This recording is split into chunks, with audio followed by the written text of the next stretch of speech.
Ahora le vamos a dar la bienvenida a la doctora Lorena Jaigorowski, que para mí es un honor presentarla porque es una gran amiga. Hemos hecho la residencia en el Hospital Ramos Mejía, después ella se especializó en pediatría y se formó en el Garrahan y tiene una trayectoria muy importante en anestesiología pediátrica, especialmente en cardiovascular. Y bueno, le mando un gran abrazo, Lore. Si querés compartir pantalla. Hola, buenas noches. No sé si me escuchan. ¿Me están escuchando? Sí, perfecto. Perfecto. Bueno, si llega a haber algún problema de conexión, me avisan y puedo cambiar el servidor. Les doy muchas gracias por la invitación. Yo también tengo muy buenos recuerdos de los años de residencia, Seba. Pasaron muchos, ya no me quiero acordar ni cuántos. Por suerte tengo los anteojos y las arrugas no se me ven tanto. Pero bueno, aquí estamos, así que les agradezco muchísimo la invitación a participar. Es un tema escabroso el que voy a tratar, como todos saben, es el tema acerca de las cardiopatías congénitas. Em, Voy a compartir pantalla, espero que puedan verlo. Me avisan cualquier cosa. No puede compartir pantalla mientras otro participante está compartiendo, así que seguramente Gonza, que también le mando un beso a Gonzalo. ¿Qué haces, Gonza? Te manda saludos Horacio Viñón. Gracias, ahí dejé de compartir. Bueno, está bien, ahora sí. Nos vemos la semana que viene, ¿no? Ahí Sí, vamos. seguro, seguro. Bueno, perfecto. A ver, vamos a ver aquí.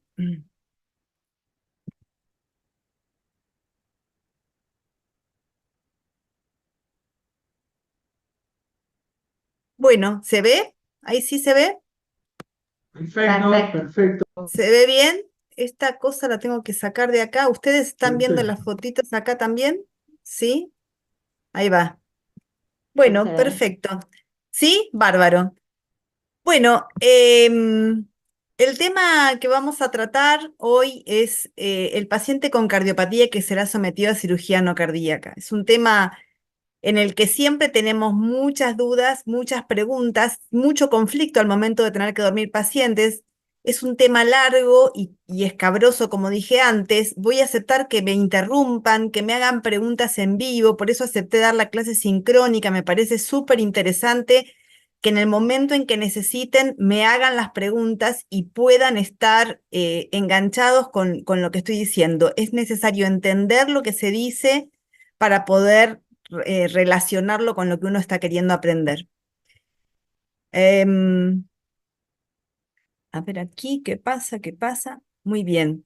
Cada 14 de febrero se celebra el Día Mundial de las Cardiopatías Congénitas. Probablemente aquellos padres o madres o familiares de pacientes que tienen cardiopatías congénitas toman este día como un día de recordatorio de que su niño o niña ha nacido con un problema que lo hace diferente a otros pacientes. Y no son pocos la cantidad de estos niños que nacen año a año en la Argentina. Aproximadamente con una incidencia global de entre 7 y 8 nacidos por cada 1000 o 7 8 pacientes con cardiopatías por cada 1000 recién nacidos.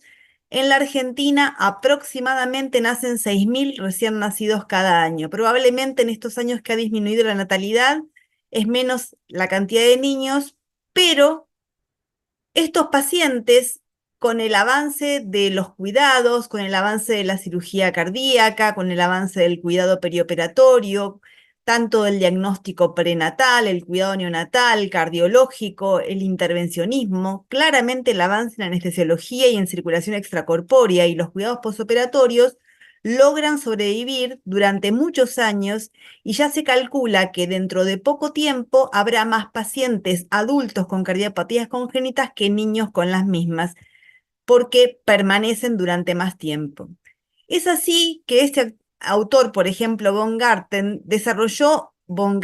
perdón, desarrolló un esquema súper interesante acerca de que de qué es lo que le ocurre al paciente con cardiopatía congénita a lo largo de la vida. Y si vemos qué le ocurre al paciente con cardiopatía congénita, vemos que desde que nace hasta que hace todo su recorrido por la vía, va a presentar varias situaciones en las que los anestesiólogos podríamos tomar contacto con ellos. Hospitalizaciones, necesidad de reintervenciones y reoperaciones, no solamente cardíacas, ingresos en urgencias, pero además, con el paso del tiempo, esas cardiopatías, sea porque tienen defecto residual, sea porque no están completamente corregidas, o sea porque tienen por ahí una situación paliativa, van a presentar diferente tipo de incidencias que van a influir en el pronóstico y pueden presentar cardiopatía o cardiomiopatía, estar tomando medicación de por vida, presentar arritmia y claramente una menor esperanza de vida. Es por esto que el anestesiólogo debe estar familiarizado con los pacientes con cardiopatía congénita, sea en el momento en el que sea, porque como vemos en este esquema, la cantidad de pacientes que se acercan al anestesiólogo, siendo niños o siendo adultos, va creciendo a lo largo del tiempo, a su vez que va modificando el porcentaje. Con lo cual es importante que no solo aquellos anestesiólogos que hacen anestesia pediátrica, sino aquellos también que hacen anestesia en adultos, estén familiarizados con este tipo de procedimientos o con este tipo de patología. ¿Cuáles serán los objetivos que perseguiremos en esta clase? No son muchos y son bastante concretos. Definir conceptos fisiológicos y fisiopatológicos que se relacionan con las cardiopatías, describir intervenciones anestésicas que influyen sobre la fisiopatología y estandarizar y estratificar riesgo, que es importante para tener presente al momento de tener que valorar un paciente y saber si puedo atenderlo yo o necesito, ya sea la consulta o la derivación, a un centro de mayor complejidad. Cuando yo me enfrento a un paciente con cardiopatía congénita, debo averiguar algunas cosas. ¿En qué momento evolutivo de la enfermedad está mi paciente? Eso es importante porque cuando me presentan o me dicen, tengo un paciente con cardiopatía congénita y enseguida salimos corriendo, queremos meter la cabeza debajo de la alfombra, escapar hacia otro lado, pero tal vez podemos encontrarnos con que el paciente está completamente corregido o no está corregido, pero tiene una cardiopatía que es simple y que no implica mayor riesgo, o que está parcialmente corregido, pero tiene algún defecto residual, y este defecto residual tendrá menor o mayor impacto de acuerdo a cuál sea ese defecto, o está en un estadio paliativo, o bien está corregido completamente. Entonces es muy importante pararnos frente al paciente, pensar qué significa esto y qué le está pasando al paciente en ese momento. Es por eso fundamental que yo voy a entregar el primer concepto o el primer mensaje que ustedes tienen que tener para llevarse a la casa. Al igual que otros pacientes, pero especialmente los pacientes complejos, que es el motivo por el cual nos une estas jornadas, es el manejo del paciente complejo. El anestesiólogo no puede enfrentarse a este paciente dentro del quirófano o inmediatamente antes del ingreso al quirófano. Este paciente, así como otros pacientes complejos, necesitan una evaluación concienzuda y detallada de qué es lo que le está pasando. Necesito pensar al paciente porque cada paciente tendrá un tratamiento individual. A lo largo del tiempo se han definido diferentes tipos de criterios para evaluar a los pacientes con cardiopatía y saber qué tipo de riesgo tienen. Ha habido mucho tipo de características, mucho tipo de definiciones y se ha llegado a definir en el año 2022 el consenso del American College of Surgeons de Estados Unidos en su documento de mejora de calidad, definió los conceptos o criterios para definir la cardiopatía o el riesgo de cardiopatía en menor, mayor y severa, definiendo como riesgo menor o cardiopatía con condición menor al paciente que está con una cardiopatía, pero que tiene o no medicación, pero que no tiene un efecto mayor en su vida. Por ejemplo, un paciente que tiene un defecto del septum interauricular o una CIA o una CIB pequeña o moderada y que no tiene síntomas. O un paciente cuyo defecto cardíaco se ha reparado, pero que tiene función cardiovascular normal o casi normal y sin medicación. Definió a pacientes con condición mayor, aquellos que tienen un defecto cardíaco congénito, pero que tienen alguna anomalía hemodinámica residual, que tienen o no tienen medicación, pero que esa anomalía hemodinámica residual presenta algún tipo de acción deleteria en la salud del paciente. Puede ser, por ejemplo, un falot corregido que tenga insuficiencia pulmonar o un síndrome de corazón izquierdo hipoplásico que en algún estadio de su paliación. Y aquellos pacientes que tienen una condición severa son aquellos pacientes que tienen una cardiopatía cianótica que no está corregida, que son difíciles de encontrar hoy en día debido a todos los avances que mencionamos previamente, o pacientes con hipertensión pulmonar documentada, sea de la causa que sea, hipertensión pulmonar no por hiperflujo, sino que hipertensión pulmonar con aumento de la presión arterial media por encima de 25 milímetros de mercurio en el árbol pulmonar, o aquellos pacientes que requieren trasplante cardíaco. Todas estas condiciones que son predictores de mortalidad. A mayor condición de severidad, mayor índice de mortalidad, ya sea en el perioperatorio, a los 30 días y mayor posibilidad de reintubación en pacientes que tienen condiciones mayores o severas. Más allá de eso, otras definiciones no solamente incluyen al riesgo relacionado con la lesión, como dijimos antes, a pacientes que tienen, a ver si lo puedo marcar acá, a pacientes que tienen condición menor, moderada o de alto riesgo, sino que le suman a estas condiciones inherentes a la cardiopatía en sí misma a la edad del paciente y si el paciente tiene o no alguna anomalía o comorbilidad asociada y si el paciente además o el procedimiento es un procedimiento de riesgo o de alto riesgo. E incluyen como comorbilidades a la enfermedad renal aguda, a la diabetes insulino dependiente, al desarrollo del desarrollo o a un significativo deterioro del desarrollo y otras enfermedades comórbidas.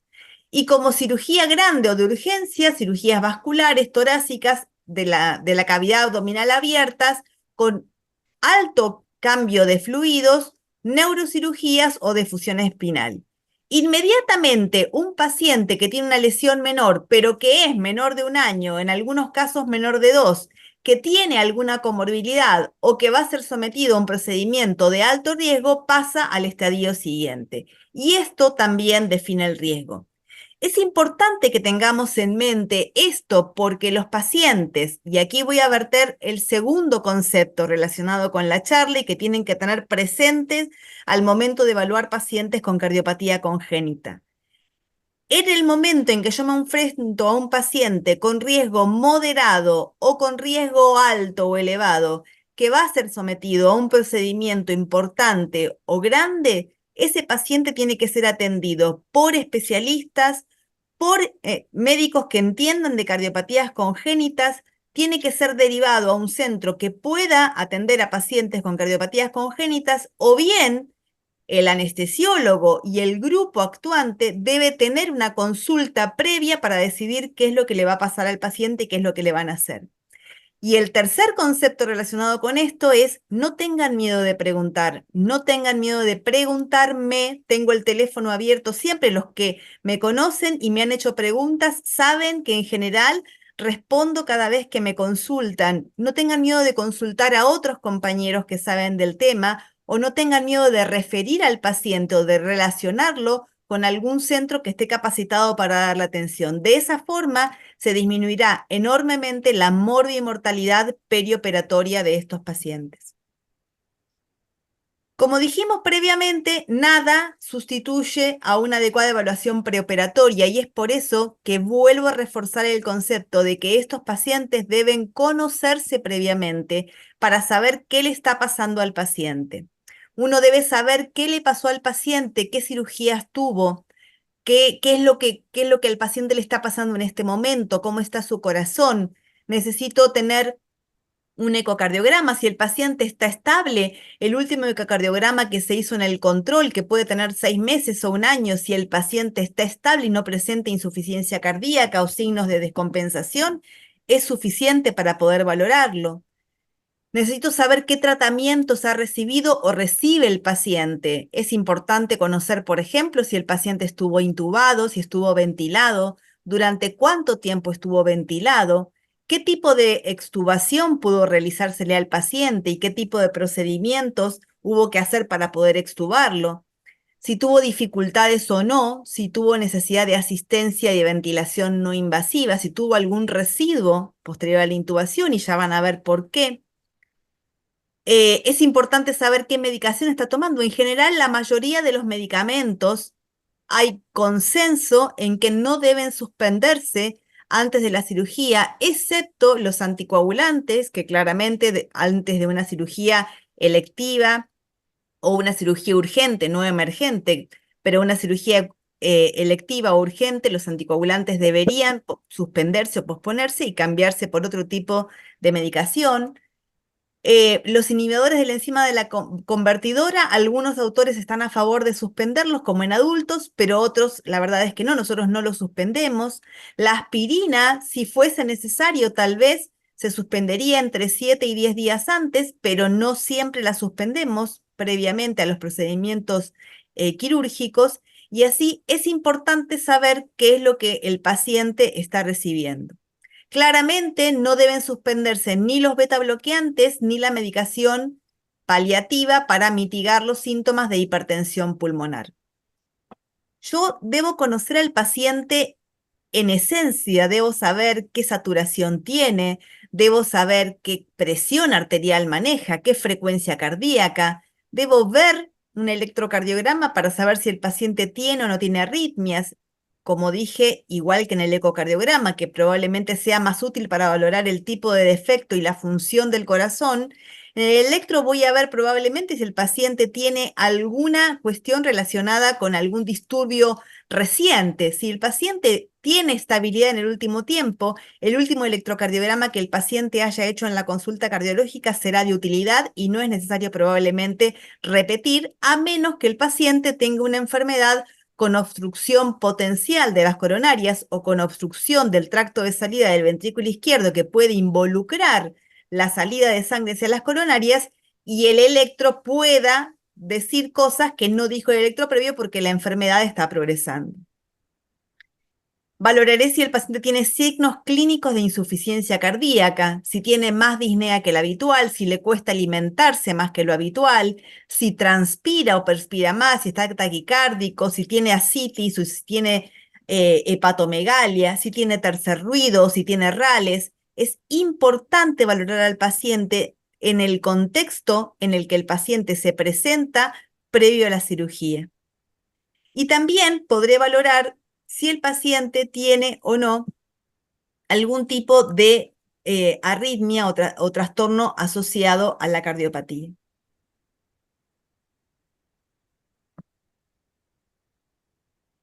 Entrando ya en la definición o en las descripción de cada una de las características de los pacientes en sí mismo, hay varios grupos de pacientes que son fácilmente definibles. Vamos a definir las cardiopatías con hiperflujo pulmonar, a las que todos conocemos, por ejemplo, una comunicación intraauricular, en que el flujo aumentado a la arteria pulmonar depende de una cantidad de sangre extra que pasa entre la aurícula izquierda hacia la aurícula derecha o un cortocircuito de izquierda a derecha y que es ofrecido a la circulación pulmonar básicamente porque la circulación pulmonar tiene menos resistencia que la circulación aórtica. Entonces, las cavidades derechas tienen menos presión, sobre todo la auricular, que las cavidades izquierdas. Hay una cantidad de sangre extra que pasa en cada latido a la aurícula derecha, viene al ventrículo derecho. A ver si lo puedo dibujar acá. Esta sangre viene desde la aurícula izquierda a la aurícula derecha, pasa hacia el ventrículo derecho y luego sale por la arteria pulmonar ofreciendo una cantidad extra de sangre hacia el territorio de la arteria pulmonar, sobrecargando la circulación pulmonar y con el tiempo, muy con el tiempo, esta patología da síntomas. Igualmente, una comunicación interventricular es una cardiopatía que ofrece también una cantidad extra de sangre a la circulación pulmonar, pero fíjense, a igual medida entre una CIA y una CIB, probablemente la CIB, al tener cámaras de mayor presión a uno y otro lado del cortocircuito, propulsará una mayor cantidad de sangre a un igual volumen o una igual tamaño del cortocircuito, y la cantidad de sangre que pasará a las arterias pulmonares a nivel del cortocircuito eh, ventricular será un poco mayor, por lo tanto, la que vuelva por las venas pulmonares hacia la aurícula izquierda sea mayor, pasando al ventrículo izquierdo directamente y dilatando las cavidades izquierdas. La diferencia entre la CIA y la CIB es que la CIA, al tener un cortocircuito a nivel de las aurículas, dilatará las cavidades derechas con el tiempo, y la CIB dilatará las cavidades izquierdas. Pero básicamente el concepto es lo mismo. Hay una cantidad de sangre que pasa en demasía hacia el circuito pulmonar y que no es ofrecida por ende al circuito sistémico. Por lo tanto, estos pacientes sufren de insuficiencia cardíaca. Hay una porción del volumen minuto menor que es ofrecido a la circulación sistémica para ser entregada al resto del cuerpo. La CIA dará síntomas con el tiempo. En general, los pacientes son bastante asintomáticos y las intervenciones anestésicas son poco valorables al momento de tener que tratar a un paciente con una CIA. Pero sí, así con la CIB, a más pequeño el paciente y más grande el defecto, mayor la cantidad de modificaciones que implementaré al administrar anestesia si yo relajo demasiado el lecho pulmonar. Otras cardiopatías con hiperflujo pulmonar son, por ejemplo, el ductus, que es una unión entre la aorta y la arteria pulmonar, una cantidad de sangre extra que es ofrecida al circuito pulmonar y que viene directamente de la aorta, por lo tanto, con mucha presión, que es la presión aórtica. Sistodiastólica tienen shunt bastante importantes y dilatan las cavidades izquierdas, y la cantidad de sangre que pase dependerá del tamaño del ductus. Y es por eso que algunos pacientes requieren un cierre bastante prematuro y otros pacientes pueden esperar hasta la lactancia o incluso son diagnosticados más adelante en la vida adulta. Pero hay otras cardiopatías que tienen hiperflujo pulmonar, como la anomalía total del retorno venoso, que es la que se describe acá. Sí, perdón, ¿me quieren decir algo? El cebo abierto. ¿Cómo quedó la rodilla, usted? Me parece que tienen que silenciar los micrófonos porque creo que me están queriendo preguntar y no, y es que tienen abiertos los micrófonos. Hay alguien que anda mal No, no, no, estaba abierto el micrófono. Seguí nomás, Ok, Lore. ok. Bueno, muy bien. Em, hay patologías más complejas como la anomalía total de retorno venoso, en donde las 4 venas pulmonares, a ver si lo puedo marcar acá con un puntero que va a ser mejor que el dibujo que yo hago. Las venas pulmonares llegan a un colector que está separado del corazón, a veces está incluso infradiafragmático por una comunicación que se llama vena vertical y que se comunica en algún lugar de las cavidades derechas, sea en la vena cava superior, en la aurícula derecha, en la pared posterior de la aurícula derecha, en el seno coronario y diferentes tipos de anomalías, y que ofrecen una cantidad de sangre extra al circuito derecho que va a salir por la arteria pulmonar, y que además necesitan una CIA para poder subsistir, porque la sangre que viene del lecho pulmonar hacia las cavidades izquierdas tiene que pasar por algún lado, porque no viene directamente pegada el colector de las venas pulmonares a la aurícula izquierda. Es por esto que cuando las cardiopatías se van complejizando, uno tiene que poder entender el mecanismo que subyace o qué es lo que al paciente le está pasando, para poder saber qué intervenciones anestésicas modificarán el curso natural de esta enfermedad, si es que hay alguna modificación del curso natural de esta enfermedad. Es por esto, acá me quedó una raya dibujada, voy a tratar de borrarlo, a ver si se puede borrar acá. Esta barra acá me está molestando. Bueno, no importa.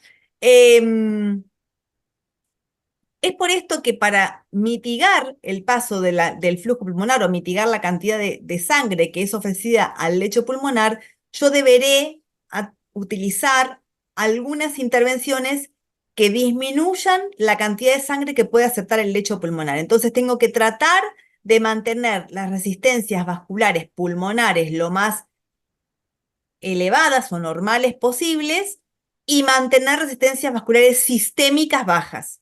¿Para qué? Para que la sangre, en vez de tender a ir al lecho pulmonar, tienda también a ir al lecho sistémico. Si yo mantengo presiones arteriales, resistencias vasculares sistémicas altas, agravo la condición o agravo el cortocircuito de izquierda a derecha. Todos conocemos estas medidas porque las hemos hablado bastante en profundidad: disminuir la FiO2, normoventilar o incluso discreta hipercapnia favorecerán el mantenimiento de una resistencia del árbol pulmonar relativamente alta, mantener la volemia, aunque no llenarlos con volumen, ventilar con presión positiva, utilizar valor adecuado de presión al final de la expiración. Son maniobras que tratarán de controlar la cantidad de sangre que llegue al circuito pulmonar y de esa forma poder no magnificar la magnitud del cortocircuito. En caso de hipotensión en pacientes con flujo pulmonar aumentado, claramente entonces estará indicado determinado tipo de drogas y no otros. No voy a usar drogas que aumentan la resistencia vascular periférica. Por ejemplo, si un paciente con una CIB se hipotensa en el curso de una cirugía abdominal, por ejemplo, un lactante pequeño que tiene una CIB y sufre hipotensión en el curso de una cirugía abdominal, por ejemplo, de una invaginación, es probable que yo no voy a usar noradrenalina como agente para poder magnificar o subir la presión del paciente, porque claramente esto modificará en menos la performance del paciente. Sin embargo, podré utilizar medicamentos que generen un mayor inotropismo y que generen relajamiento del lecho vascular, tanto más que nada sistémico. Por ejemplo, dobutamina o dosis bajas de dopamina o mejor, dosis bajas de adrenalina. En el otro extremo del árbol de clasificación, estos pacientes sigamos con los pacientes con hiperflujo pulmonar. Con el tiempo o con la cantidad de sangre que crónicamente va al lecho pulmonar, se desarrollan cambios en el árbol pulmonar que podrán aumentar la capa muscular de las arterias pulmonares y hacer que estos pacientes desarrollen significativos aumentos de la presión pulmonar que con el tiempo se transformarán en irreversibles. Es lo que se conoce como síndrome de Eisenmenger o hipertensión pulmonar irreversible o hipertensión pulmonar secundaria. Es una patología y una entidad muy difícil de tratar, muy desafiante para el anestesiólogo y que implica un juicioso y cuidadoso approach para poder hacer anestesia. Si es que la anestesia estuviese indicada en alguna característica especial, hay que pensar muy bien antes de dormir a estos pacientes. El flujo se invierte, la cantidad de sangre que recibe las cavidades izquierdas son mayores porque el flujo ahora va de derecha a izquierda por el aumento en la presión pulmonar. Y ante hipotensión o disminución de la resistencia vascular sistémica, por ejemplo, asociadas con la inducción de la anestesia o con la administración de algún tipo de anestesia, el paciente presentará más hipoxemia porque habrá más sangre disponible que se mezcle de derecha a izquierda, aumentará más la presión pulmonar y se transformará en un círculo vicioso que puede llevar al paciente al colapso, presencia de arritmias y la muerte. Es por eso que estos pacientes con hipertensión pulmonar son de los primeros pacientes como causal de mortalidad perioperatoria cuando nos enfrentamos a anestesia y algún tipo de cardiopatía en particular. Recuerden, voy a enumerar todas las cardiopatías que presentan, en definitiva, mayor riesgo para los anestesiólogos o todo el proceso perioperatorio en el manejo de estos pacientes. Así que, número 1, hipertensión pulmonar o síndrome de Eisenmenger en el manejo de la anestesia. Cuando yo maneje la anestesia de estos pacientes, deberé ser muy juicioso al administrar drogas que puedan disminuir la resistencia vascular sistémica o utilizar junto con las drogas que administro algún vasopresor que pueda aumentar la resistencia vascular sistémica y no producir tanto deterioro del yunteo de derecha a izquierda. Pero deberé ser lo suficientemente juicioso para no aumentar con esas drogas, por ejemplo, dosis muy altas de adrenalina o dosis muy altas incluso de noradrenalina, aumentarán la resistencia vascular pulmonar también y pasaré a empeorar la situación de estos pacientes. Si el paciente presenta hipotensión, la milrinona, que es una droga que uno pensaría que podría relajar el lecho pulmonar a la vez que producir inotropismo, no es una droga que en este contexto será útil. Sí lo será probablemente la fenilefrina o la efedrina en dosis muy bajas y tituladas, probablemente la noradrenalina en dosis muy bajas y tituladas también pueda servir, o la vasopresina también pueda servir si no hay deterioro de la función severa en estos pacientes. Ahora sí, en el otro espectro del abanico están los pacientes con hipoflujo pulmonar.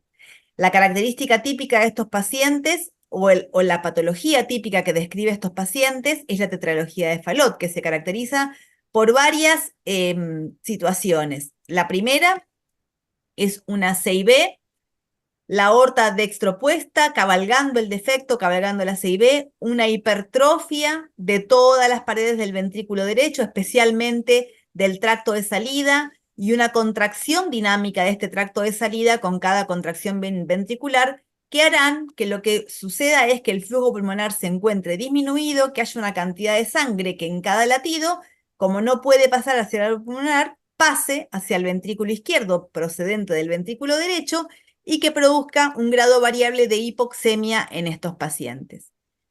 Estos pacientes es raro, pero no infrecuente, sobre todo pacientes que provienen del interior de centros que están alejados de las grandes ciudades o del diagnóstico y demás.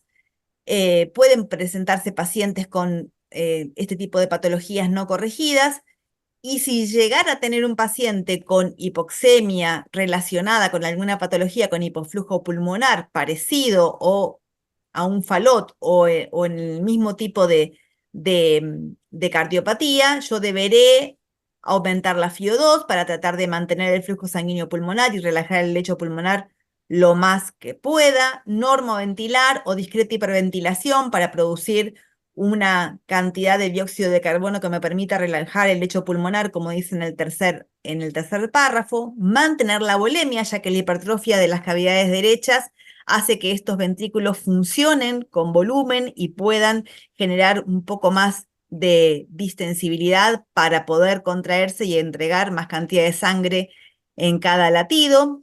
Evitar situaciones que liberen catecolaminas, porque la obstrucción del tracto de salida del ventrículo derecho es dinámica y las catecolaminas producen obstrucción del tracto de salida del ventrículo derecho, entonces todo lo que al paciente le haga tener estrés, frío, dolor, ayuno prolongado, ansiedad, situaciones que separación de los padres, venopunciones y demás, pueden generar crisis de disnea y cianosis, y mantendré presiones inspiratorias picos que no promuevan la dilatación alveolar y que provocan, por tanto, disminución de la cantidad de sangre o mismatch BQ que pueda enfrentarse en el lecho pulmonar para no oxigenar al paciente.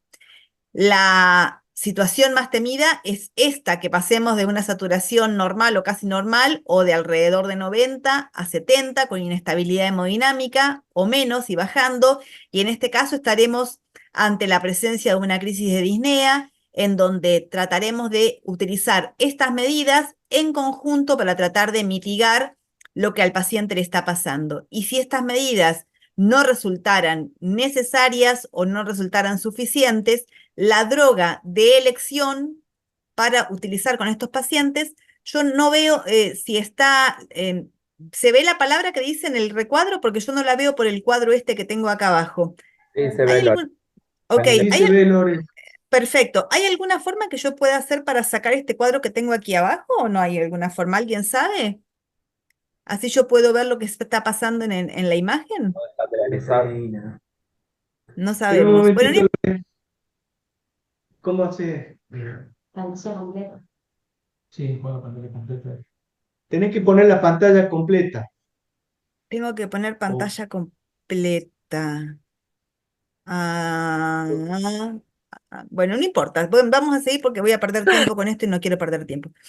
Si hay algo que no se ve o que no se entiende, me dicen. Por lo tanto, estos pacientes, si tienen menos cantidad de sangre que es ofrecida al lecho pulmonar, vendrá menos cantidad de sangre por la aurícula izquierda a través de las venas pulmonares y se ofrecerá menos cantidad de sangre al ventrículo izquierdo para que salga por la aorta. Más allá de esto, la sangre será desaturada y la hipoxemia generará un círculo vicioso similar al que relatábamos previamente, pero es desaturación e hipoxemia, con lo cual el paciente se transforma en un paciente hipotenso y muy desaturado, y en este momento la droga de elección no será nuevamente la noradrenalina, y lo recalco porque todos tienden a pensar en la noradrenalina como la primera droga de elección para manejar a todos los pacientes hipotensos en quirófano, y no todos se manejan de la misma manera. La droga de elección será la fenilefrina, que aumentará la resistencia vascular sistémica sin aumentar la contracción infundibular y sin producir más cantidad de espasmo infundibular que retrase la cantidad de sangre que pasa al pulmón. Los betabloqueantes también son drogas que se pueden utilizar en este contexto y que en muchos protocolos están asociadas al tratamiento de la crisis de disnea cianosis.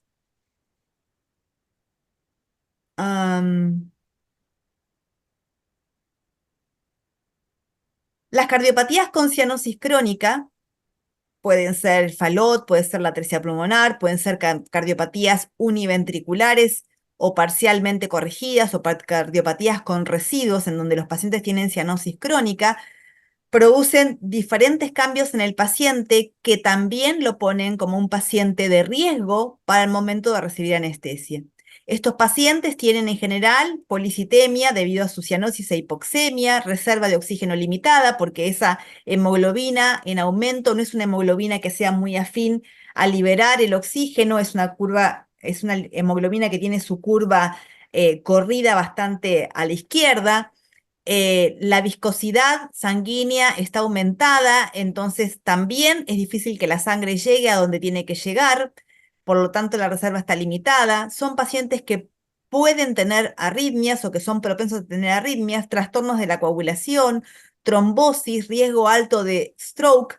Entonces son pacientes que claramente son los segundos que vamos a nombrar y que tienen riesgo importante al asociarlos con todo el ámbito perioperatorio.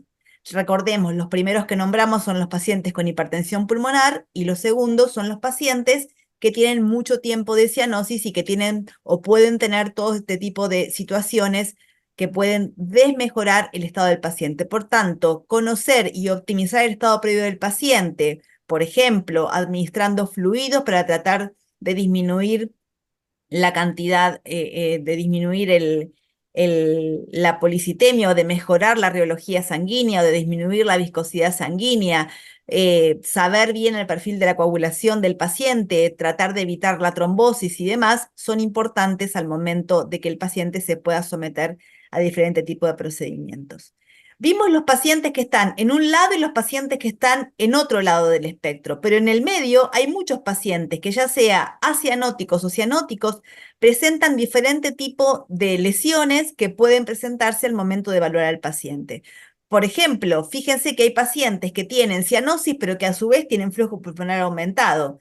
Y en esto estoy un poco confundida porque ¿qué es lo que le pasa al paciente? Por ejemplo, yo voy a tener un paciente que tiene esta característica, tiene una gran comunicación interventricular, pero sus dos vasos salen del ventrículo derecho. Esto es una doble salida del ventrículo derecho.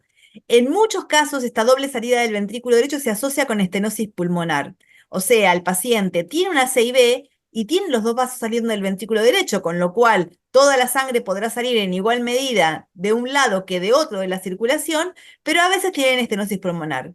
Con lo cual, si yo leo CIB, no me quedo con que el paciente tiene CIB. Voy a investigar qué otra cosa más le pasa al paciente para saber si el paciente está compensado. Es raro que si yo tengo un paciente de 3 o de 2 años o un año grande y que creció bien y no tiene insuficiencia cardíaca, o tiene una gran CIB y doble salida del ventrículo derecho y que va a ser sometido a una cirugía emergente antes de la cirugía de corrección de esta patología, es probable que tenga un grado variable de estenosis pulmonar.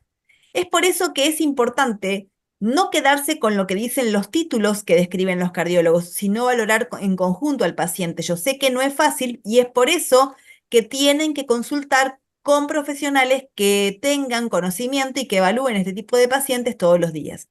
Miren, por ejemplo, este paciente. Este paciente es un paciente que tiene la válvula tricúspide ausente, por lo tanto, el ventrículo derecho se ha desarrollado poco, es una atresia tricuspidia, tiene una CIB porque la sangre que vuelve al ventrículo izquierdo procedente de la aurícula derecha y de las venas pulmonares, vuelve al ventrículo derecho y al ventrículo izquierdo, perdón, y tiene que pasar hacia algún lado para poder salir por la arteria pulmonar. Si no tuviese esta CIB aquí y no saldría por la arteria pulmonar, debiera haber otro tipo de conexión aquí que le ofrezca sangre al circuito pulmonar y sería otro tipo de atresia tricuspidia. Sería un tipo de atresia tricuspidia con atresia pulmonar. Esto es un tipo de atresia tricuspidia con estenosis pulmonar y es posible que el bebé, si tiene estenosis pulmonar y está balanceado, esté relativamente estable y sin necesidad de demasiadas intervenciones, por ejemplo, si tengo que operarlo de un síndrome pilórico.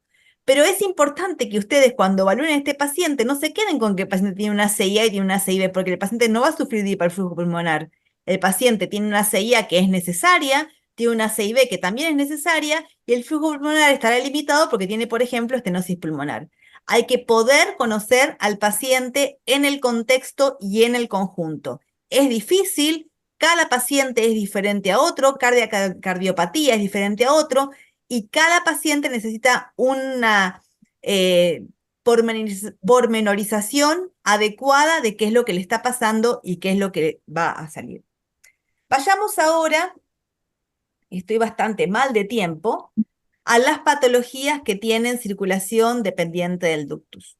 Nombré antes algo, por ejemplo, esta patología, la atresia pulmonar, necesita desde la aorta tener un conducto que le ofrezca sangre que no viene desde otros ventrículos. Y es por eso que estos pacientes en el preoperatorio, en el prenacimiento necesitan un diagnóstico certero para que cuando nacen los neonatólogos le coloquen prostaglandinas para mantener el ductus abierto porque la circulación pulmonar depende del ductus.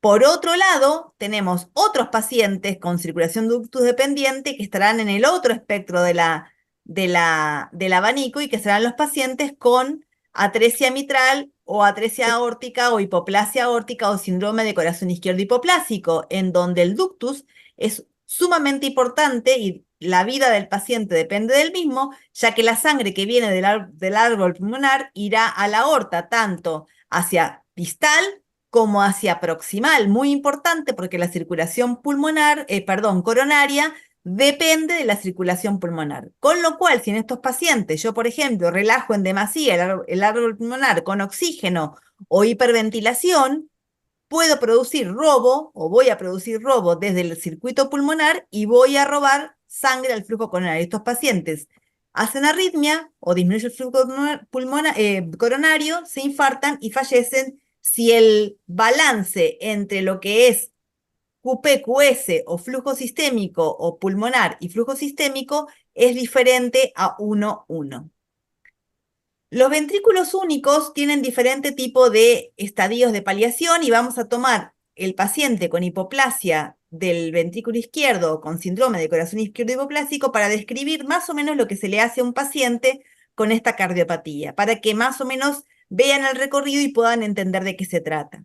En un primer momento a este paciente se le hace una cirugía que intenta reconstruir la aorta. Recuerden que la aorta era esto, era una aorta muy chiquitita, se reconstruye con la válvula de la arteria pulmonar se secciona, se utiliza la válvula pulmonar, la válvula aórtica está atrética o prácticamente no existe, se utiliza el tejido aórtico que da la salida a los grandes vasos y un parche que fabrica la neoaorta.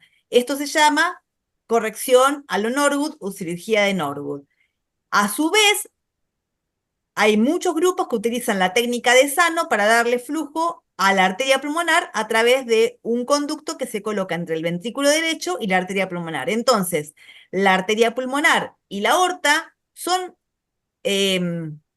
alimentadas, por así decirlo, por una única cámara que estará debajo de estas dos. Con lo cual, la cantidad de sangre que va hacia un lado o hacia otro estará limitado en este caso por el tamaño del conducto, pero a su vez también por la resistencia pulmonar y por la resistencia aórtica, con lo cual es importante mantener a uno y otro lado la resistencia pulmonar y sistémica para poder mantener la saturación de oxígeno alrededor de 75-85, que me garantizará una adecuada cantidad de sangre que pase al circuito aórtico, pero no menos cantidad de sangre que pase también al circuito sistémico para que el paciente no se torne en un paciente acidótico con insuficiencia cardíaca. Es raro encontrar a estos pacientes para cirugía no cardíaca, pero después de la corrección de Norwood, por ahí el paciente puede ser ingresado al quirófano para colocar un acceso venoso central, para colocar un tubo de alimentación o una gastrostomía, para hacer algún otro tipo de intervención, como procedimientos, por ejemplo, fibrobroncoscópicos o procedimientos de las vías respiratorias, ya que en general están intubados por bastante tiempo y muchas veces tienen algún tipo de complicación relacionada con este tipo. Entonces es importante saber que la mortalidad en este estadio es bastante alta y que uno tiene que conocer muy bien, y estos pacientes, como son con patología compleja y menores de 1 año, deberían ser atendidos por especialistas que sepan acerca de lo que les está ocurriendo al paciente. Luego, en un segundo estadio, más o No, menos a Lore, los 6, perdón, Lore, sí, se cortó 1 minuto para atrás. un Se minuto cayó para el Zoom. atrás. Ok, perfecto. La última cosa que había dicho, ¿cuál era? ¿Alguien me puede decir? Sí, estábamos hablando de la Lore, sí se escuchó la última parte en donde la característica más importante es consultar acerca de estos pacientes con los médicos que los traten frecuentemente. Ok, esa parte se escuchó. Bien, consultar Sí. Sí, o Seba, me bien. parece que se escuchó todo. Bueno, Ah, bien, perfecto. a nosotros se nos cayó entonces el Zoom. Ok, perfecto. En realidad, no solamente consultar, estos pacientes en estadio post-Norwood, si tienen que someterse a anestesia, como son pacientes que tienen una cirugía compleja y son pacientes pequeños y tienen en general procedimientos o intervenciones comórbidas, deberían ser atendidos por especialistas o en centros especializados y no debieran ser atendidos ni en centros periféricos, pero sí por ahí en hospitales que tengan algún tipo de equipo multidisciplinario que pueda atenderlos. Más o menos a los 6 meses después de esta ¿Qué cirugía, nos fue Argentina, amor? el paciente recibe una anastomosis cabopulmonar, se hace un takedown o se liga el conducto BDAP o el conducto de Sano o la anastomosis en caso de los grupos que usan una anastomosis, pero se hace un flujo pulmonar que es dependiente de la sangre que proviene de la vena cava superior. Esto se llama operación de Glenn, bidireccional, y es un estadio en donde el paciente ya está más estable, ya el flujo coronario no tiene robo de una anastomosis o robo de lo que le pasa al circuito pulmonar, pero el flujo pulmonar depende pasivamente de lo que venga desde la vena cava superior. Ya en un último estadio, la cirugía de Fontan es una cirugía en donde se coloca un tubo y se separa completamente la circulación, ya que el tubo une la circulación proveniente de la vena cava inferior hacia la aorta. Entonces, el Glenn que une la vena cava superior a la pulmonar y el tubo que trae la sangre de la vena cava inferior a la pulmonar serán directamente el bypaseo de las cavidades o de la sangre desoxigenada que irá al circuito pulmonar para que después retorne al corazón izquierdo. Con lo cual, el gradiente que hace que esta sangre corra de un lugar a otro es lo que se denomina gradiente transpulmonar. El gradiente transpulmonar es el gradiente que permite que la sangre venga desoxigenada por ambas venas cavas o el circuito sistémico, pase a la arteria pulmonar, retorne por el circuito de venas pulmonares hacia las cavidades izquierdas, pasando primero a la aurícula izquierda y luego a el ventrículo único o al ventrículo izquierdo o al ventrículo derecho, depende del grado o del tipo de ventrículo único que sea el paciente. Puede ser un ventrículo único izquierdo en caso de la atresia tricuspidia o un ventrículo único derecho en caso de la hipoplasia de cavidades izquierdas, para decirlo groseramente.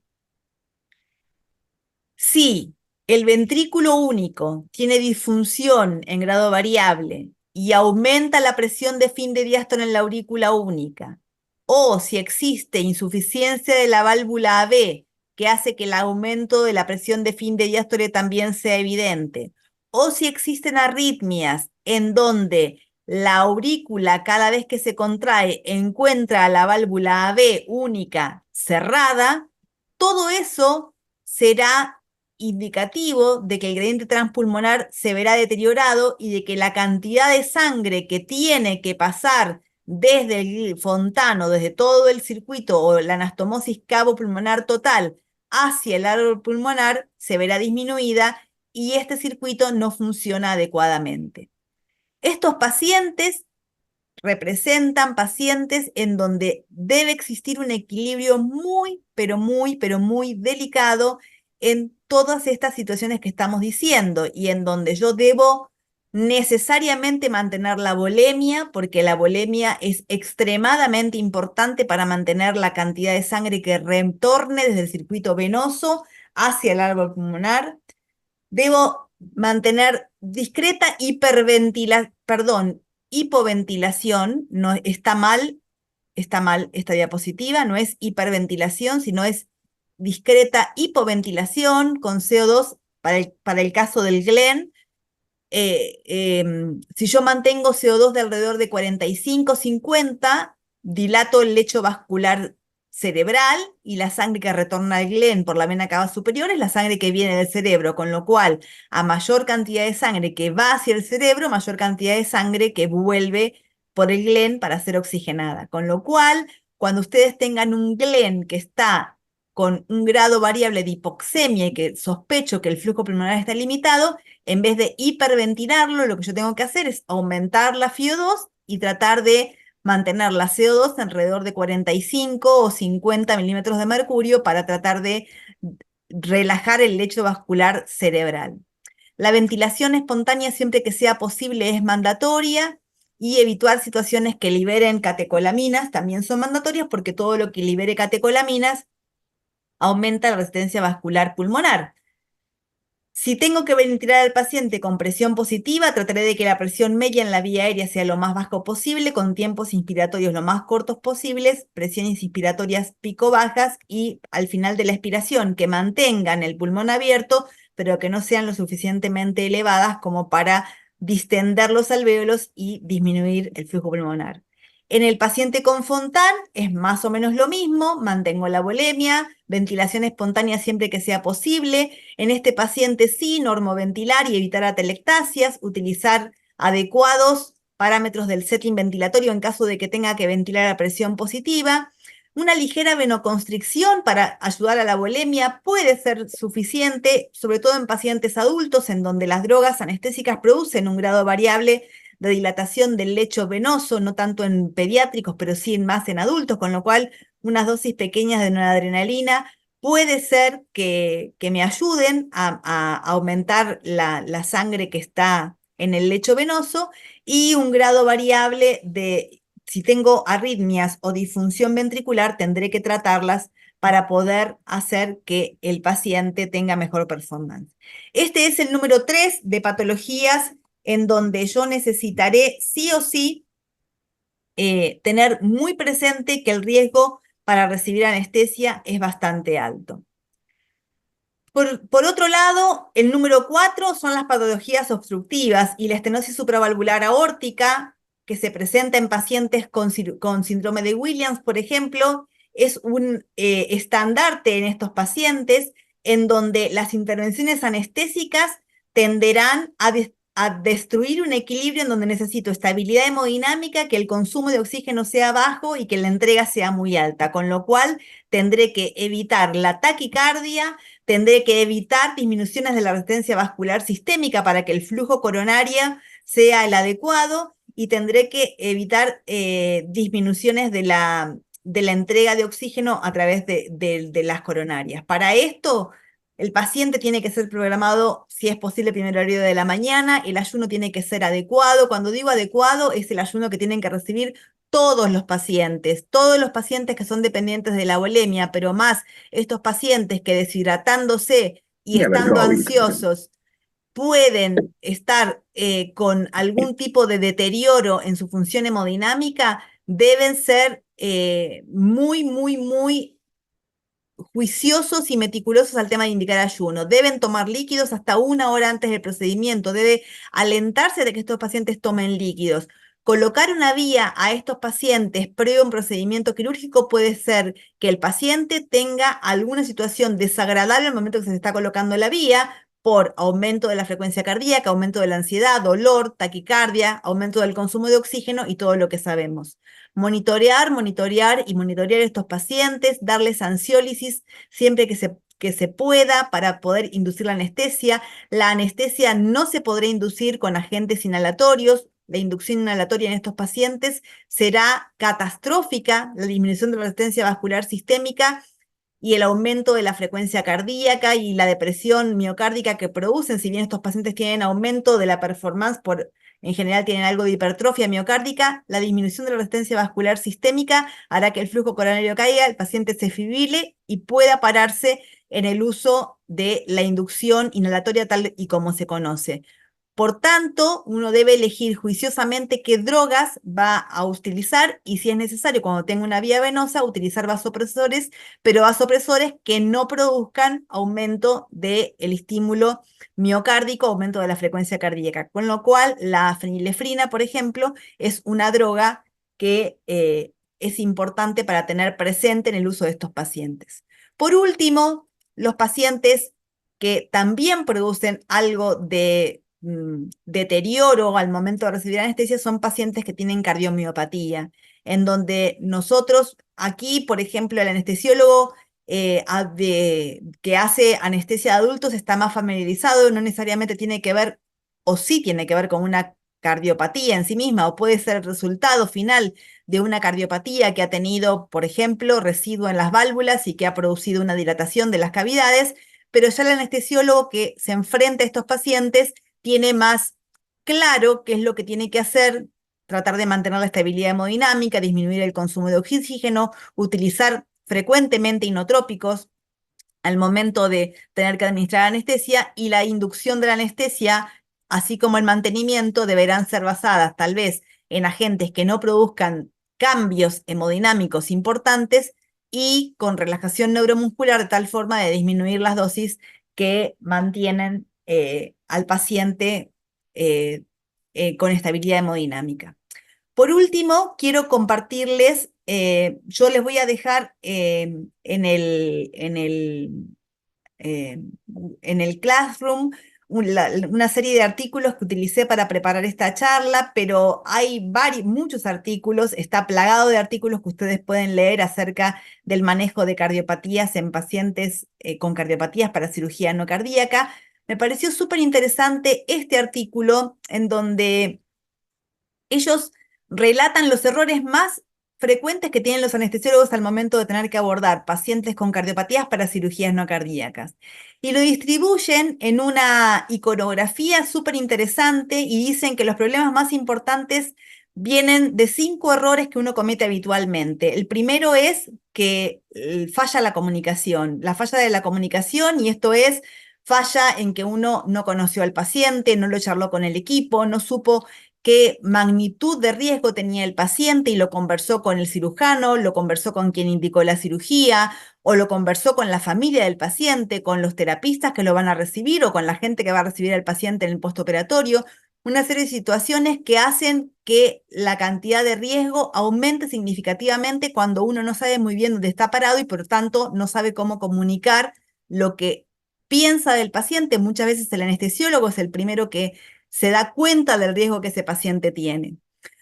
Otro error importante es fallar en la optimización de la ventilación, ya que, como dijimos previamente, igual que en el tercer estandarte, que es la optimización de las drogas que voy a utilizar para inducir al paciente, tanto las drogas que inducen al paciente como los tipos de ventilación que yo empleé son fundamentales en producir desbalances en el paciente que tiene una cardiopatía, con lo cual serán datos sumamente importantes al momento de observar qué es lo que hago y cómo implemento y cómo doy mi anestesia para poder hacer que el paciente tenga la menor repercusión posible. Por otro lado, los pacientes con cardiopatías en general tienen otras malformaciones asociadas, que pueden ser malformaciones que incluyan defectos de la vía aérea, sea imposibilidad para intubar o parálisis cordales, estenosis subglóticas, clef glótico, clef laringio, algún otro tipo de dificultad intubatoria o dificultad para evaluar la vía aérea o síndromes genéticos como el síndrome de Down, el CHARGE y demás, que están asociados con dificultades para la intubación. Y por último, saber qué repercusión tienen las cardiopatías, por ejemplo, el Fontan en el tiempo, tienen repercusión en la función hepática, en la función cardíaca, en la función pulmonar, pueden producir disminuciones del aclaramiento mucociliar, tapones de moco, enteropatía perdedora de proteínas, falla hepática, falla cardíaca, residuos, endocarditis y demás. Otro gran capítulo es la profilaxis de la endocarditis, que el anestesiólogo que maneja este tipo de pacientes tiene que conocer. No lo vamos a ahondar porque hay muy buenos protocolos que están publicados por todos lados, pero esto es lo que debes saber. Una última cosa que quisiera decirles es, el anestesiólogo debe conocer a su paciente, el anestesiólogo debe indicar el ayuno de su paciente. Mantener un ayuno adecuado es uno de los principales estandartes para que el paciente tenga un estado de hidratación óptimo y yo tenga que hacer menos intervenciones, tengan menos hipotensión, y esto va para todos los pacientes, no solo para los pacientes que tienen cardiopatía. Seleccionar adecuadamente el ámbito en donde voy a hacer el procedimiento, pedir consulta, son todas situaciones que debo observar. También debo observar que si voy a administrar medicamentos, fluidos y demás por vías venosas, estas vías deben estar siempre deaireadas, libres de burbujas, porque embolias paradojales o embolias, porque las conexiones son anómalas, pueden generar muerte o pueden generar disturbios muy importantes y secuelas en los pacientes. Es así que terminando y para concluir con esta charla, que se hizo seguramente bastante tediosa, vamos a decir que la adecuada comprensión de la fisiología y la fisiopatología son primordiales para el abordaje de los pacientes y de eso no tenemos ninguna duda.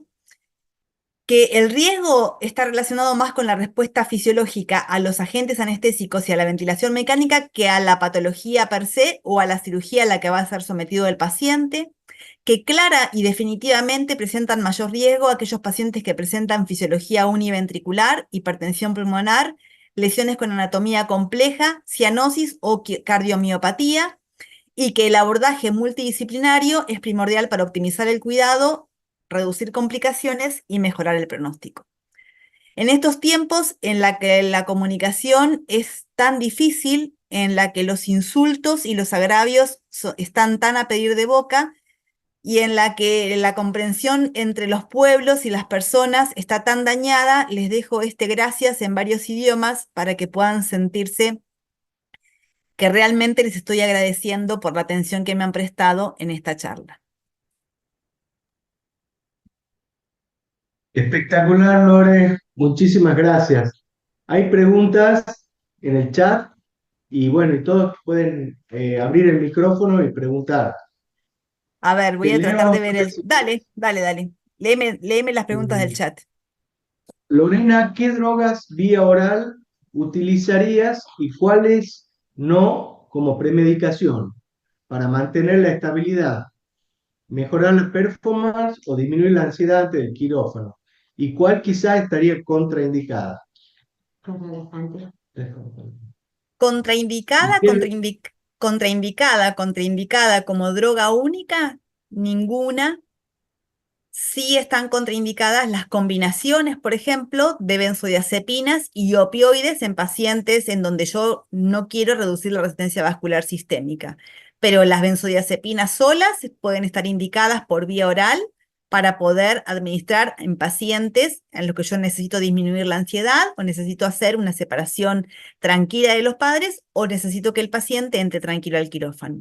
La dexmedetomidina, tanto por vía intranasal como por vía oral, es una droga que tiene una muy buena performance, disminuye la frecuencia cardíaca, disminuye el consumo de oxígeno, disminuye la alerta del paciente. La desventaja que tiene la dexmedetomidina es que voy a necesitar un tiempo mayor para que la droga haga efecto, voy a necesitar dosis relativamente altas, entre 3 y 4 microgramos por kilo por vía intranasal o por vía oral para lograr un efecto. Produce efecto sedativo en el paciente, pero el paciente puede estar despertable, con lo cual tengo que manejarlo con bastante cuidado. Si yo necesito colocar una vía venosa periférica y que el paciente no se dé cuenta, probablemente la combinación de dexmedetomidina con ketamina, tanto por vía intranasal o por vía oral, o la combinación de midazolam y ketamina pueden ser efectivas. Lo que yo tengo que ver es que la combinación de las drogas no me produzcan disturbios hemodinámicas importantes. Y en general, lo que sí produce es la combinación de benzodiazepinas y opioides, tanto por vía intravenosa, si el paciente tiene una vía venosa colocada, como por vía oral. Entonces, no combinaría midazolam con fentanilo, por ejemplo, por vía oral o por vía intranasal, o con remifentanilo por vía intranasal, como lo usan algunos. Sí combinaría midazolam con ketamina o dexmedetomidina con ketamina o midazolam solo, es una muy buena estrategia. Otra pregunta dice, ¿qué relajantes sí y qué relajantes musculares no estarían indicados? Depende del paciente. En pacientes, por ejemplo, que tienen una CIB, cualquier relajante puede estar indicado. En el paciente que tiene una estenosis supravalvular aórtica, ningún relajante que produzca taquicardia o que libere histamina o que libere catecolaminas, como por ejemplo el rocuronio, a veces se asocia con liberación de algún tipo de taquicardia. El atracurio puede relacionarse con taquicardia. Relajantes como el becuronio, por ejemplo, el cisatracurio, con el que no contamos habitualmente, pueden estar indicados. Depende del paciente y depende de la cardiopatía. En el falot, por ejemplo, utilizar becuronio o utilizar durante muchos años utilizamos pancuronio, que ya no hay más casi en ningún lugar, pero si, por ejemplo, creo que el paciente puede liberar histamina por la aplicación de atracurio, que puede disminuir la resistencia vascular sistémica, no utilizaría atracurio en un paciente con tetralogía de Fallot, pero sí podría utilizar becuronio o rocuronio, por ejemplo, o succinilcolina si necesito para una intubación de secuencia rápida. Otra pregunta, Lore, ¿alguna recomendación en general con respecto a la anestesia neuroaxial en estos pacientes, ya sean corregidos o no, y con lesión residual o no? Y eso va a depender mucho del paciente. En general, en pacientes pediátricos, en donde la anestesia neuroaxial no tiene prácticamente impacto hemodinámico, no hay limitación, excepto que el paciente tenga una coagulopatía importante o tenga un trastorno conocido de la coagulación, que también es bastante difícil o que está en el contexto de una cirugía cardíaca, en donde el bloqueo neuroaxial probablemente es de cuidado o es de acuerdo a los grupos, el tipo de contraindicación que se presente. Tal vez el bloqueo neuroaxial tiene una contraindicación relativa o una contraindicación parcial en pacientes con coartación de aorta que pueden desarrollar mucha circulación colateral en el canal peridural o en el canal neuroaxial y que una punción inadvertida de algún vaso puede provocar tanto o un hematoma o puede provocar dispersión del anestésico hacia el torrente sanguíneo o una absorción grande hacia el torrente sanguíneo. Entonces, en pacientes con coartación de aorta, probablemente elegiría un bloqueo periférico si tengo que someterlo a una toracotomía, un bloqueo paravertebral o un bloqueo del erector de la espina si estoy bueno haciéndolo, o bloqueo de los intercostales, teniendo cuidado de no punzar el árbol vascular, puedo hacerlo.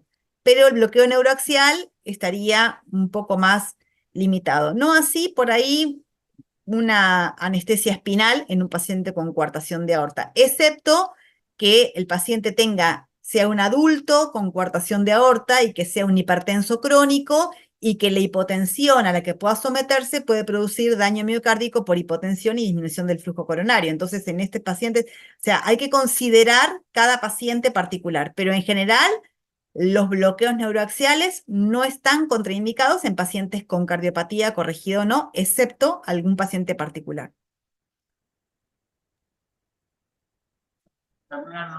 ¿Alguien quiere hacer una pregunta? No tengo más preguntas en el chat. Si alguien quiere hacerla en vivo, abre el micrófono y Yo pregunte. más, hola Sebastián, hola Lore. Yo más que hacer una pregunta, ¿me escuchan? Sí, Más que hacer una pregunta, agradecerte. Siempre has sido para nosotros una referente en anestesia cardiovascular y quiero aprovechar este espacio para pedirle a todos mis colegas, sobre todo los que nos dedicamos a pediatría, que tomemos conciencia que cada vez son más los pacientes que crecen y llegan a adultos con cardiopatías corregidas. Bueno, tenemos algunos casos de pacientes que llegaron a la adultez con cardiopatías severas y vírgenes. Eh, no sé si todos saben que solo somos dos anestesiólogas, yo y la doctora del Carmen, que nos dedicamos a cirugía cardiovascular pediátrica, que hacemos congénitas acá en Tucumán y recibimos pacientes derivados de todo el NOA.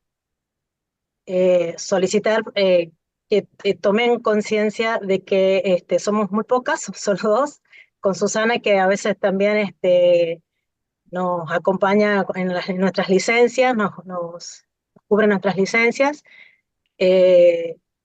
Solicitarles que se acerquen más al quirófano de cirugía cardiovascular cuando estén rotando por el hospital de niños, y también decirles que siempre estamos disponibles con Diana para cualquier consulta que nos quieran hacer o que necesiten que los asistamos, que nos acerquemos al hospital, que ya nos ha pasado varias veces de emergencias en pacientes corregidos y no corregidos de cardiopatías severas. No sé si todos saben que nosotros estamos operando con altísima complejidad, haciendo transposición de grandes vasos, tenemos varios pacientes sobrevivientes de Glenn, Fontan, se van a tropezar con nuestros pacientes en los quirófanos, y si antes sentían que el cardiópata era un tabú, después de la charla de Lorena, ahora le tienen más miedo todavía. Este, tienen que entender que de verdad son pacientes que están a veces en un equilibrio muy lábil, y que el anestesiólogo que no sea consciente de eso puede ser un factor de riesgo per se para ese paciente, que hay que evaluarlos muy bien, y en cualquier duda o que no se sientan que están capacitados, consultar, que estamos siempre disponibles, pero sobre todo los residentes que me estén escuchando, que se acerquen para que aprendan eh, en, con nosotros, digamos, para poder perderle el miedo, aprender más sobre este tipo de pacientes, que no son pocos, y desde la asociación también que nos apoyen en ese sentido. Yo ya tengo 50 años, hace 15 años que me dedico a esto, en algún momento me voy a querer jubilar y quedará Diana sola, así que necesitamos más apoyo y que más gente, más anestesiólogos se dediquen a esta especialidad. Eso nada más. Gracias, Claudia. Y desde el día de hoy nos encargamos de fomentar gente que haga la especialidad de pediatría y cardiopatías congénitas, porque hace Te tomo falta. la Calculo que en todo palabra, el mundo, ¿eh? Sebastián. Dale, dale. ¿Alguien Hola, buenas. más? Sí, Ah, hacer un aporte cortito. Bueno, excelente la clase, Lorena, la verdad que siempre muy bien, un placer escucharte, muy claro, muy conciso. Bueno, aprendo un montón de vos, muchas gracias. No, simplemente para hablar de algo que para nosotros por ahí en el hospital es medio complicado, no complicado, sino que importante el tema del ayuno, más que nada en los pacientes con cardiopatías congénitas que ingresen, ya sea para cirugía cardíaca o no cardíaca. Lo que dice Lorena es muy importante en estos pacientes no mantener ayunos prolongados, no solamente, o sea, y no tenerle miedo al tema de lo que sería la hidratación en el paciente. No pensemos que lo vamos a sobrecargar en volemia y demás, sino más que nada buscar un confort en el paciente que va a ingresar. Otra cosa es la colocación de la vía periférica. Lo vimos en el último congreso de lo que es anestesia cardiovascular, el tema de evitarle, o sea, de sedarlo al paciente previamente para evitar dolor, liberación de catecolaminas y demás. Que en general cuando llega la guardia, los pacientes, la mayoría ya llegan con la vía periférica. Pero bueno, nosotros, por ejemplo, con Claudia, después del congreso, empezamos a implementar esto de ponerle la vía periférica directamente en lo que es el quirófano. Así evitamos este disconfort del paciente y demás. Bueno, eso era cortito. Bueno, muchas gracias a todos. La verdad, Lore, un lujo. Te re agradezco y bueno, nos vemos pronto y lo esperamos mañana. Vamos a estar transmitiendo en directo la clase de obesidad mórbida, que es muy interesante, con el doctor Enrique Enrique Zorrilla a Zorrilla de las San 20 Juan. horas. ¿Mm? Mañana es a las 20 horas, ¿sí? Traten de conectarse unos 10 minutos antes en la medida de lo posible. Y el Bueno, resto gracias. de las clases ya están subidas en forma asincrónica, así que ya las pueden ir viendo. Lore, Gracias. Lore. Sí, Walter. bien. Hola, hola, Linchu, hola. Ahí hay una Estamos. discípula mía, un retoñito. Ella se formó en cardiovascular conmigo. Hermosa. ¿Cómo están, chicos? Muy bien, de guardia, estamos acá con los chicos. Muy bien. Hola, hola. Ay, tengo un público así. Es un club de fans eso. Chicos. Gracias, gracias por la clase. No, por nada, gracias por la invitación, gracias a todos. Yo quisiera decirles el tema de las cardiopatías congénitas y de del recurso humano, de la formación del recurso humano del que habló Claudia, perdón, les tomo 2 minutos más.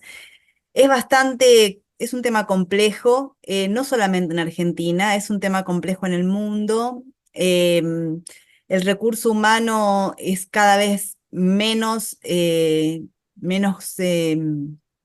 volumen, es más escaso.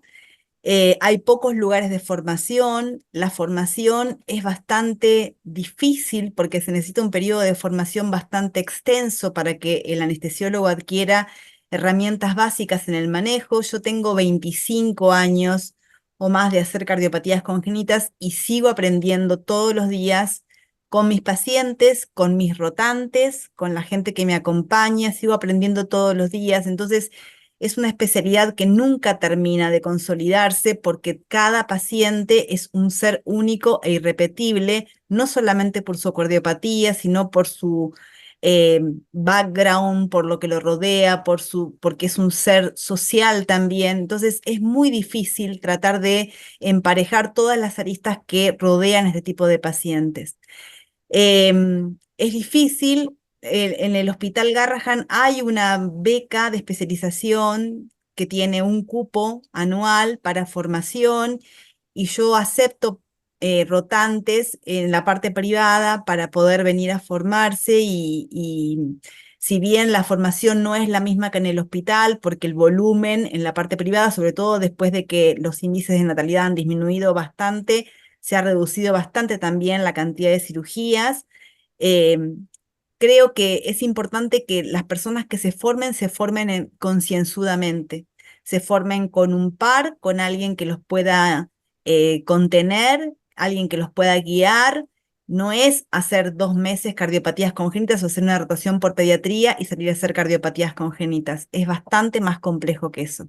Así que bueno, nada, gracias por estar conectados hoy. Perdón que nos excedimos un montón en el tiempo y espero que nos veamos el fin de semana que viene y entre todos poder darle una vuelta de tuerca a este tema en la simulación. Les mando un abrazo a todos, un beso grande a los chicos de Neuquén. Un abrazo grande y muchísimas, muchísimas gracias, Lorena, Gracias por a la clase. ustedes. Gracias a ustedes.